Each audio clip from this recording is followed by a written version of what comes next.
In question 24, we begin to look at intersections of graphs. We're given two functions, f of x, which is 9 minus x squared. I'm hoping you spotted something there. And g of x, which is 14 minus 6x. In the question, we are asked, on the same set of axes, sketch the graphs of y equals f of x and y equals g of x, indicating clearly the coordinates of any points where the graph intersect with each other or the coordinate axes. In order to sketch these, we have the expanded forms here, which will tell us some information, but the factorised forms, if necessary, will also give us extra information. However, we won't need to factorise this one, as it's linear. So looking at this, I can factorise this using the difference of two squares. Hopefully you spotted that earlier.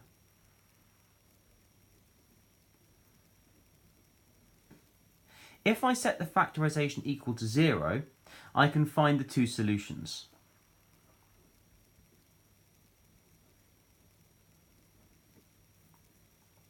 Again over here, if I set this equal to 0, but no need to factorise because it's linear, I can solve and find out x.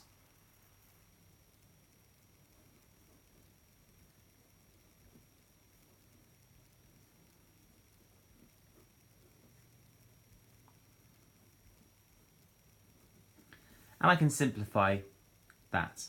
Now these values for x are the x-axis intercepts.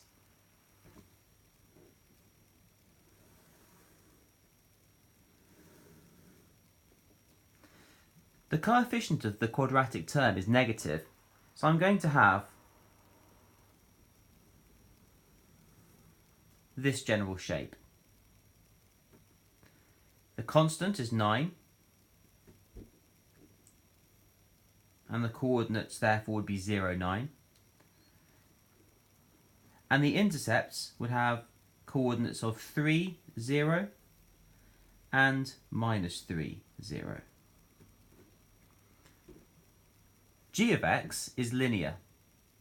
It's going to have a gradient of minus 6, but that won't be visible on a sketch. What will be is the constant is 14, so it will have a y-intercept of 14, and it will have an x-intercept of 7 over 3. 7 over 3 is less than 3, so I need to make sure it intercepts to the left of that.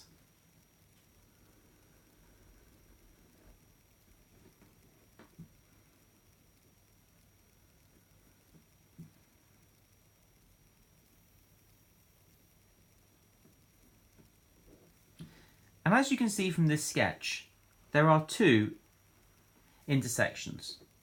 I'm going to try and find those now by equating the two functions. I'm going to set 9 minus x squared equal to 14 minus 6x. I'm going to collect all of the terms on the right hand side by adding x squared to both sides and subtracting 9 from both sides. Factorising,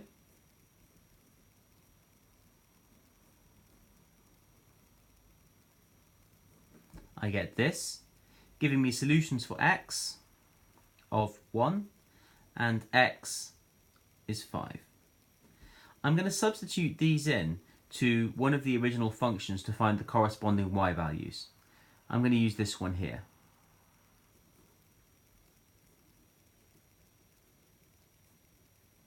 Substituting in 1 in place of the x, 14 minus 6, 8.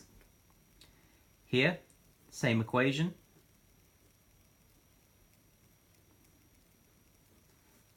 (14 minus 30 minus 16). So I've got the coordinates now of 1 and 8, and 5 and minus 16. And that is part A completed. In part B, it says, On your sketch, shade the region that satisfies the inequalities y is greater than 0 and f of x is greater than g of x. The curve is f of x and the straight line is g of x. Between here and here, the two intersections, f of x is greater than g of x. You can see f of x, g of x is lower. But it also says that we have to be greater than, have y is greater than 0.